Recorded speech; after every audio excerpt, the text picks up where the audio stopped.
And then that was lovely. It was beautiful. It was a bit of F her gently there at the end. Oh my God! Look at that's a weak finger. If you ever seen a weak. This is from a man that doesn't play enough acoustic guitar. I tell you what, I just done 2 sessions of acoustic guitars last night, but yeah, this is bad too for me. So, welcome back to Andertons TV. Hello. Yes, today we are talking about some new top-of-the-range Epiphone acoustic guitars. Yeah, excited. Yeah, so on the electric guitar range from Epiphone earlier this year, they announced a collaboration with the Gibson Custom Shop, making like the best ever Epiphone electric guitars. Best ever. And now they've done the same on acoustics. So this is going to sit... I've got a bit of paper on the floor that I might refer to. Can I see that paper? Because I think it says that we are so close to a million subscribers. Now I'm back. Now I'm back now, right? After a bit of holiday, I think I have to say this now. How much is it? Less than 10,000. Less than 10,000. I know. By this video goes live tomorrow. We need to have it. Come on, please. What would we do? If we can go from the 990,000 subscribers that we have now to the full million mark, not only is one of these Klon pedals being given away to a random subscriber, Pete is going to do an entire video with just a pair of underpants. I was just about to say, I'll have to do that. I'll do a wing walk playing a guitar upside down. With just a pair of underpants. If somebody, yeah. You're not a big football fan, are you? But do you remember when Gary Lineker said, if Leicester win the league, I'll host an episode of Match of the Day in my underpants? Yeah, I remember that. And then they did win the league and he had to do it. Do you think that's I can't do that. Nobody wants to see me in a pair of underpants. I'll do that. If there's a guitar in front of me, I'll happily do it. So the Epiphone acoustic guitar lineup now starts with the Tribute series, which is some of the more affordable stuff. Often there'll be still lots of nods towards famous Gibson acoustics. Then they've got the Studio series, then it goes into the Inspired by Gibson series, but this, Inspired by Gibson Custom, is the most authentic, I said that just for you, Mark, the most authentic range of Gibson copied Epiphone acoustics ever. Now, bit of trivia for you, Mr. Pete. Tell you what, yes please. These looks great. Is Elton something to do with this again? He's bound to be. He is a legend, if you watch him. Oh, before I do the trivia, let's just quickly whiz through. So what makes these special are Gibson-shaped headstocks. Even though it says Epiphone, it's still a Gibson-shaped headstock. All solid woods, solid top, solid back, solid sides. Thermally aged solid Sitka spruce tops. Right. So if you're not familiar with that, that's the process of drying out the top to replicate it being old or older. Also called torrefication. Exactly. One of my favourite artists. That's good. I like bread that's torrefied. Torrefied bread. Otherwise, it wouldn't be bread, would it? It would just be dough. This is very true. Rosewood or ebony fretboards, depending on the model. Dovetail neck joints, LR bags, so Element Bronze VTC pickups. It's the best pickup system in the whole Epiphone range. Lots of mother of pearl and abalone inlay. Everything comes with either a posh hard case or a posh gig bag. Yeah. And that is the overview. So, bit of trivia, Mr. Pete. Which of these acoustic guitars do you think appeared in the Gibson catalogue first? First? Yeah. So we've got J45s, we've got J200s, we've got Hummingbirds, and we've got Doves. See, I would essentially say that, but then I'll go, no, I would say J45, but I don't think so. I think it was this. Is that your final answer? J200. Is that your final answer? Yeah. You are correct. So actually, back in 1937, right? So this is called the pre-war SJ200. Yeah. This is when it was just called a Super Jumbo. And then in 39, they renamed it the Jumbo 200. And it was 1955 that it became the J200 as we know it. Right. That makes sense, because I remember that was Martin was making they were in 1930s, they were doing the bigger guitars to play with bands of mandolin players and stuff. So they were even bigger. Yeah, but that's what I was surprised at. So the big flat top, what we now know as the J200, was the first flat top acoustic guitar that Gibson made. So prior to that, they were arch tops and mandolins, things like that. And of course, the big difference between the pre-war SJ200 and what we now know as the modern J200, if you flip it, is, see, I always associate flame maple, but not at first. Yeah. So yeah, and there's definitely a difference in the wood. In the back and side. So yes, there is difference in the wood, in the sound, people. You've got way more ornate tuners on the pre-war one. Anyway, so let me read you what Epiphone say. So this is often referred to as the king of the flat tops. This styled after its late 1930 counterpart. It's constructed with a thermally aged spruce top, solid rosewood back and sides, ebony fretboard and bridge. You've got the era-specific mother of pearl inlays, unique pick guard, beautiful tuners. I really love the tuners. Yeah, anyway, look, let's have a little listen, Mr. Peter. It's $13.99, by the way. So these are all sitting in that new sort of £1,000 to £1,500 price bracket. What do we think about that? What do we think about that? $13.99 for an all-solid guitar that looks as good as this with a hard case? I don't think that's too bad. Man, we just got to...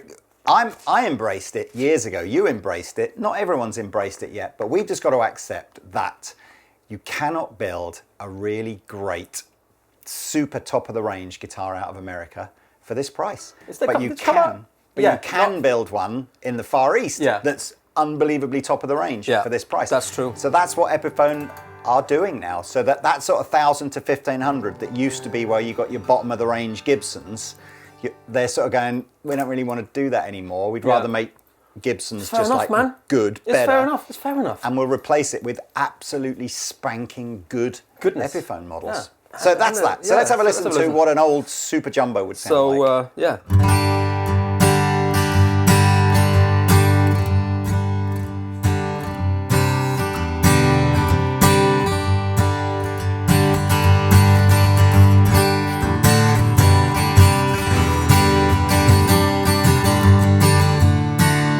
Anyway, here's Wonderwall. Yeah. Pretty topical at the moment, isn't it?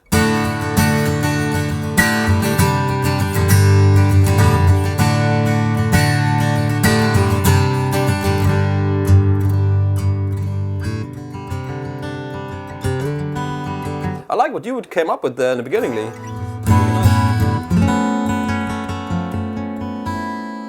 I made that up last week, and I can't decide if it was. I did it on an electric guitar on a looper, and it had sort of like Jeff Buckley kind of. Yeah, it's got that Buckley. That F note that comes in. It really like, whoa, that doesn't sound like it works, but it kind of does.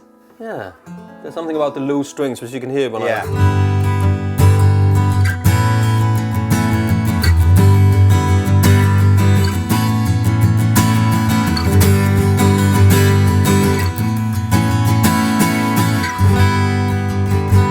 and then the F chord.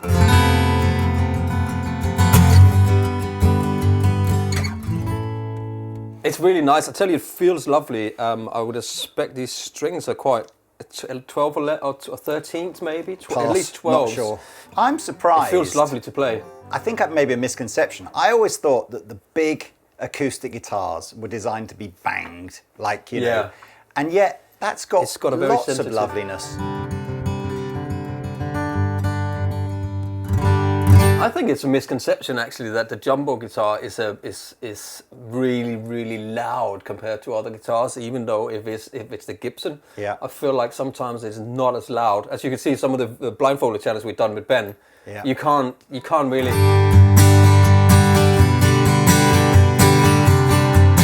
I think the hole needs to be bigger to make even more sound come out. Speaking of that, a bigger hole. What were they all coming with? Yeah, they come with these little. Here we go. Incoming UFO. Sclap. Good catch. Yeah. So these are like feedback busters. But they are also humidifiers. Oh, so at the same time. So once you're done with that, you stick that in there, and it's a humidifier for the guitar to keep it. And that's really important, you know, because. Super important. It's about the worst thing that can happen to your acoustic guitar is that it dries out or gets overly damp and then goes all skew-whiffy. Skew-whiffy, boomy. Oh, that's really clever. So I thought that was just a feedback buster. No, but it's stick it in when you put it in the case, and then it'll keep the humidity good. What does it sound like with it in? Well, that's what I'm saying. It's not necessarily the body size of the guitar that makes it big. It's sort of the hole in a way. What a difference it makes to the sound. What a difference. So I think quite often you'll see people using these live when they're using them with their pickups. There you go. It's got a very nice controlled low end, which comes from real woods, I think. You know what? Great intonation. It plays lovely. Are these straight out of boxes? Yeah, this morning.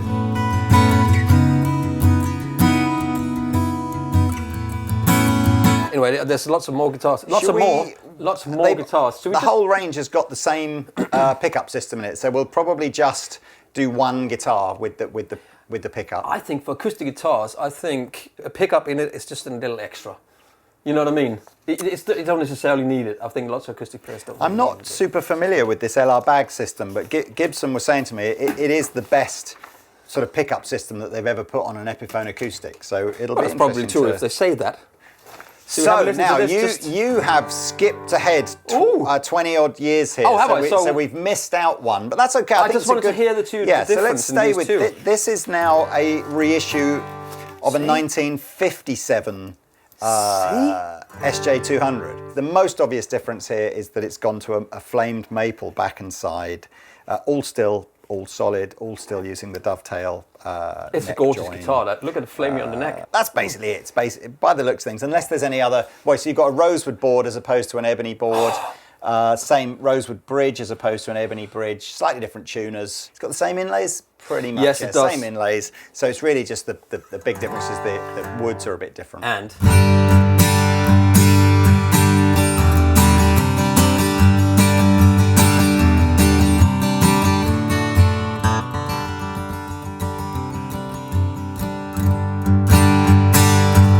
is it more mid-range? It is more mid-range. Is it more mid-rangey and less low-endy? You'd think it should just be brighter, but it's not. It's more mid-range. It's the rosewood in this guitar. Maple is very bright. It's not making any difference with the wood. It does make a difference with the wood. Sue me.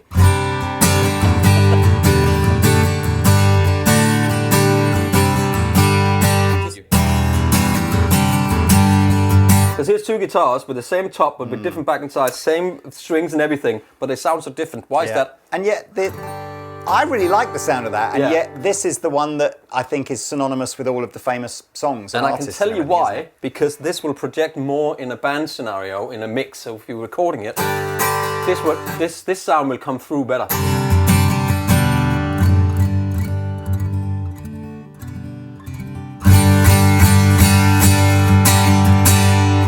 There is definitely a loft to... like a ceiling, you mean? There's a ceiling that it hits at some point. The 1,300 quid ceiling, it hits that up there, you know. Well, okay, so that But guitar beautiful. with the maple back and sides is two different colours. The beautiful natural colour that you just saw Pete using, and also a vintage sunburst, which we'll put on the screen now. Can I just show this? Nice case. That's what she said. Oh, tremendous internal choice, Gibson. My colour as well. Yeah. Oh, you get a strap. Is that a strap? You do. They all come with. I think they do. They come with straps, leather straps, cases. If it doesn't, cool. I like it. Their fault, not mine. Where's Okay. the blanket though, Lee? You don't get that's what you get for £5,000. Right. So we've gone from 1937 to 1957. Now we're going back to 1942, in the middle of the war. You'd think they'd have like more important things to think about, wouldn't you? So, 1942, they released the J45. I want to say classic, it is consistently my favourite Gibson guitar to play. Yeah. They call this the banner reissue because if you look on the headstock, they used a banner as part of the logo, which they only did, I think, on this sort of particular era guitar. Was obviously designed to be an affordable, plain acoustic guitar, and it got nicknamed the Working Man because that was just, I guess, what all the working kind of guitar players could afford. In terms of spec, it's rosewood fretboard, rosewood bridge, mahogany back and sides, spruce top. It's got the same LR bags pickup system in it. Oh, this is nice. Yeah, no binding on the neck, dot inlay. It really is a simple, even the tuners are simple, and yet it's that sloped shoulder look that not many other acoustic brands were kind of doing. Yeah. There's nylon string tuners, isn't it, where they sort of stuck together. I see. I mean, I just think it's so iconic. You know, so many famous guitar players have used a J45 over the years. Yeah. And there's something about its simple charm. It's a little bit there's only two prices on these acoustic basically. The big ones are $1,399 and the regular shape ones are $1,099. So $1,099 for this? Yeah, they're a little bit less money. With the case or yeah, with the case, yeah. Wow. I'll tell you what I really like. What I really like. in the case, so they go like proper vintage spec. So there's no nuts in only on these, which are more sort of with cutaways. Yeah. But it comes in the case, so you can put it in. Oh, you can drill it yourself if you want. I drilled in my Martin D18 because I had a gig. Be so nervous. And instead of here, I was drilling it in there, and I think I got it a little bit. It's like a millimeter. I think I would just use the old bootlace and tie it around underneath here. But it's annoying because it does this. Does it? It does like that, and you're like. Okay, let's see what it sounds like. It plays really lovely.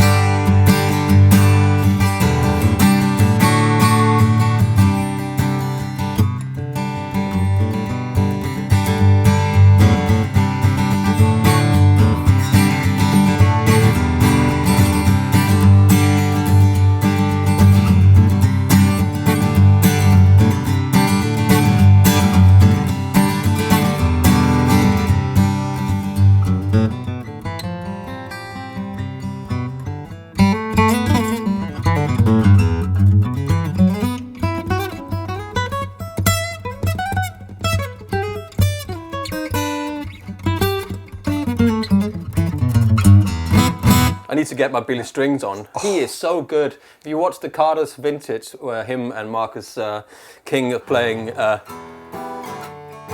Summertime. He's so clean, isn't he? He's so clean. But if you play acoustic guitar, that's all you've done. Mind you, I just heard him play some electric guitar recently. Oh, with Dead & Co.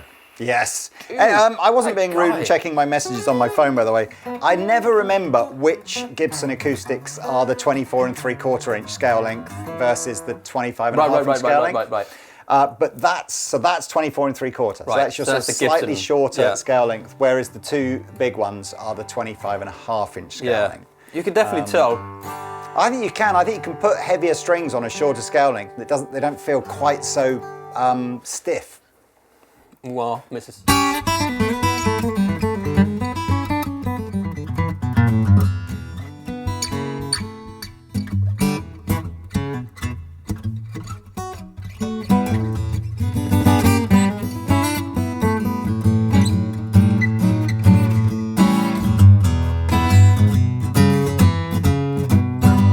don't want to play dad blues, but it's a cool guitar, man. It's lovely. It looks pretty on the back. Do you know what I didn't also say as well? Assuming any left-handed players are still even watching, 20 minutes into the video, every single one of these is available in left-handed. You're welcome. Unbelievable. You're welcome. Well done, Epiphone. Okay, J45, beautiful Lovely guitar. So the next one, chronologically, was the sort of my one that got away guitar. So I nearly bought a 1964 version of this from Guitar Center many, many moons ago, but I didn't have enough money, so I didn't do it, and I've always regretted it. But yes, in 1960, the Hummingbird came out. Nothing like a good Hummingbird. This was...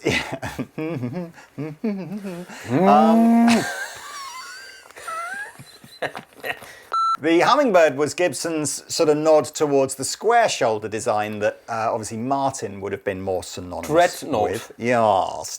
So we are sticking with the 24 3/4 inch scale length. Okay. That's same as the J45, but it's a much more ornate looking guitar. Yeah. Well, you say that. It's not though. It's just the scratch plate that are more ornate. No, I mean, you say you've got some bindings on there, but it's a super simple. It's mahogany back inside, so it's like the D18. It's their version of the D18. And I'm a massive D18 fan, but I love the way this looks, this sunburst. It's a beautiful guitar. It's funny, isn't it? Whenever I've actually played D18s versus Hummingbirds, I've always ended up finding that the Hummingbird sounded stiffer. Like the D18 felt like it was more resonant. It's like massive. And that has a slightly harder sound. Whether the Epiphone will be like that, I don't know. But it's still probably my favourite looking isn't it? I mean, Gibson acoustic.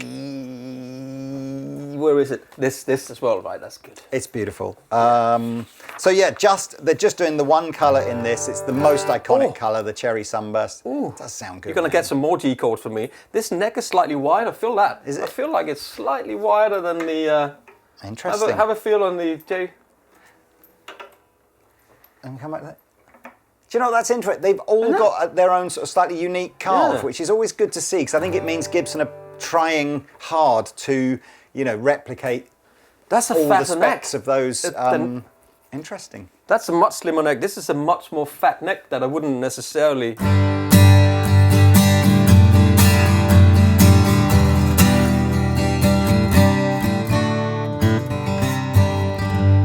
It even says this here. They make a specific point of saying on this, it's the 1960 neck profile from a Hummingbird, and they've thermally aged the neck as well.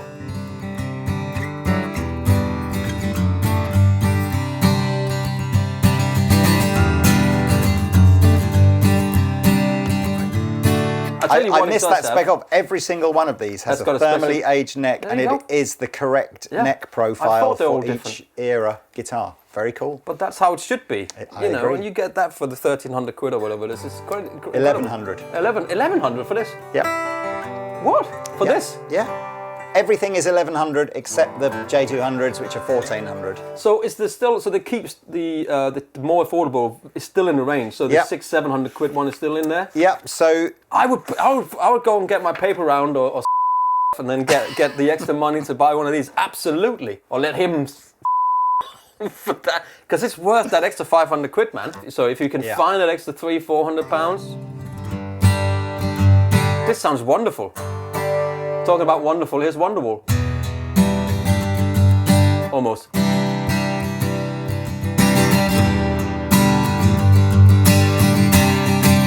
This is funny again. There is that ceiling of the, but it's nice down low. What? But there is that. What Pete's talking about there is when we've done comparisons with sort of more affordable Chinese-made guitars versus their expensive kind of American counterparts, is you have this sort of dynamic range, whatever, on the more affordable one. It just seems to do that on the dearer ones. But that's what we're talking about. You have to know how to get that extra bit. If you got that bit, if you're only this good, you never get that bit, and that's no offense to anyone, but I think if you practice, Taylor's going, it's offense to everybody, but actually it isn't, because you're not. If you have to practice your guitar, practice makes improvement, not perfection, right? You get better at it. You don't get perfect at playing guitar ever. Nobody ever does. Who's the perfect guitar player? There's no perfect people in the world. There's no perfect. Is there a perfect guitar player? There isn't, is there? Jeff Beck. Yeah, but he plays. Good. But maybe ask him to play something else, Tommy and you Emmanuel. go, well, is there somebody that does everything, that is just fantastic at absolutely everything? Yeah, no, I agree. I mean, that is the beauty of I think every guitar player would go, there's someone else who does something better than I do. Anyway, look. That's why you can only be the perfect you. Shall we? It's getting deep now. Shall we move on from the Hummingbird, or did we hear enough of this? We did.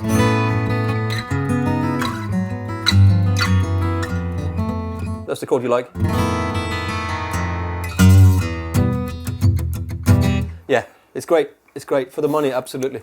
So 3 years later, 1963, they introduced the Dove. That was when you were born, wasn't it? Which, thanks a lot. So the Dove, same body shape as a Hummingbird, but longer scale length now. So you've gone to the 25.5-inch scale length, and the maple back and sides that I guess people would have been more familiar with seeing on a J200. Yeah. I would say the Dove is the least famous, as in you see the least sort of famous guitar players playing the Dove, but it's still probably, it's sort of loosely a super iconic Gibson guitar.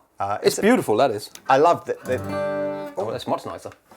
Sorry. So the longer scale length. Ooh. I must admit, I think there's something on an acoustic guitar. You get a bit of extra if you have a longer scale length. I think more so tension too. in the strings. That's why I like the OM better, because that's a slightly longer scale length than the triple O. But that's probably the same thing they were going for the OM and the triple O. Yeah. Different scale length. Wow, that's a Canon.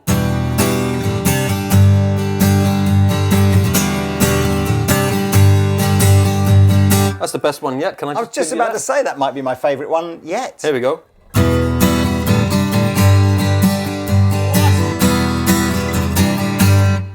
Wow. I'm playing it quite hard, so if people are going, oh, rattly strings, it's because I'm hitting it. It's much more balanced. Is that more Martini?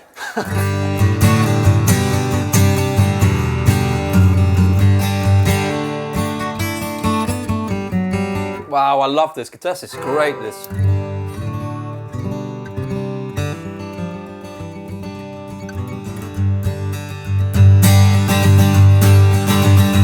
That's got some of that, you know.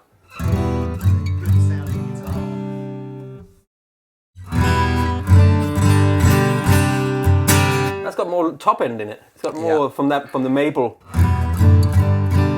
It's like a low end fatness in it. I really like this. This is my favorite so far. Isn't that interesting? But it's also got that maple mid-range. It reacts much better when I play here.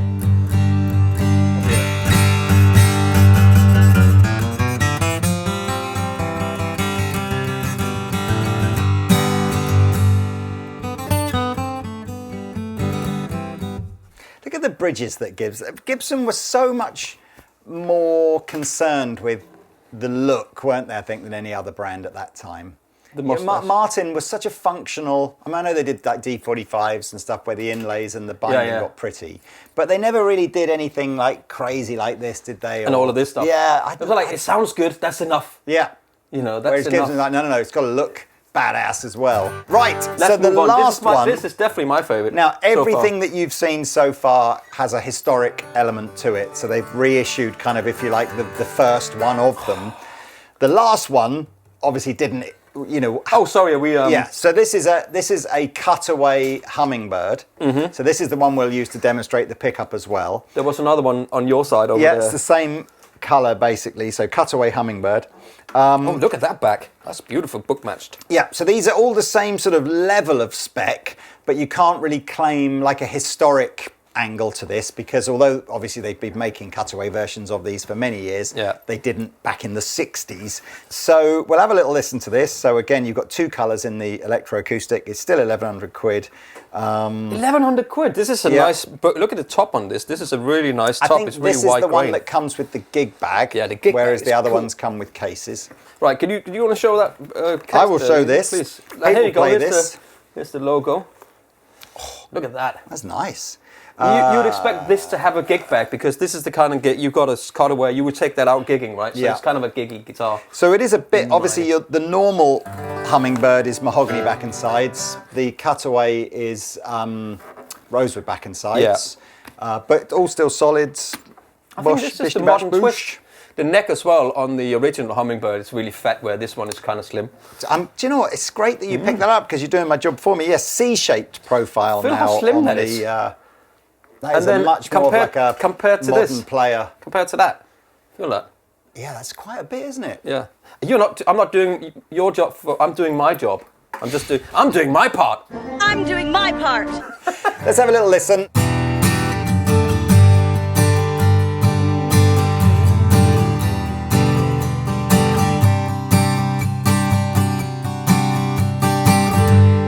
Definitely much more of a strong mus guitar.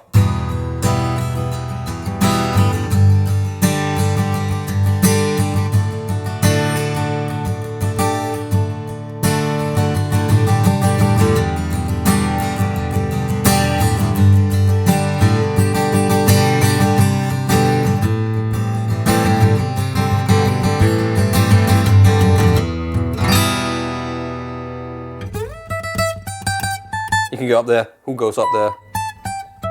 Who goes? Let's hear it now through the pickup. Yeah, and with a little bit of reverb, and we'll put some sort of acoustic preamp on it. Play, and then you can just sort of swip in between if you want to do that. If you want to do that. If you want to do that.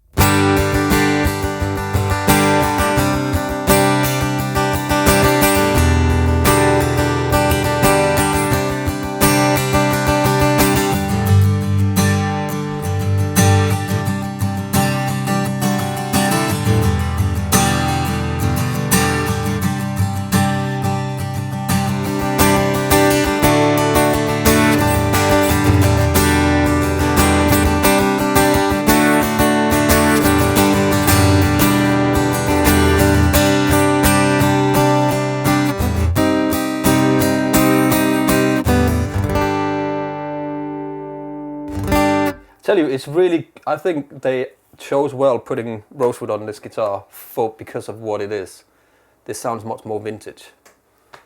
I like it. On that front, could we end this video with literally, like, G chord, G chord, G chord, G chord, G, just, and then people can go, oh yeah, I see the difference now between how a J45 or a Hummingbird sounds or whatever, just one after the other. Just one G chord and all of it. Or whatever, like a G to a C. Or only if you like and subscribe. Otherwise, I'm not doing it. Only.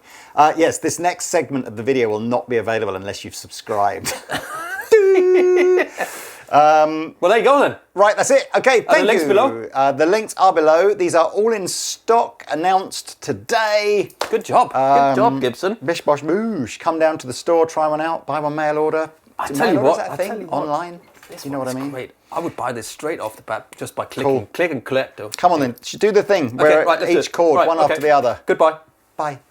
Is it a dove or a pigeon? What's the difference between a dove and a pigeon? Well, dove is white and it's the one they set loose at the weddings. The other one's the one that eats the We've had doves in my, and they go out in the garden, had the dogs over, and there's and then the pigeons come down and pecked in the so there's all over the garden. Anyway, whatever. Here's the G chord.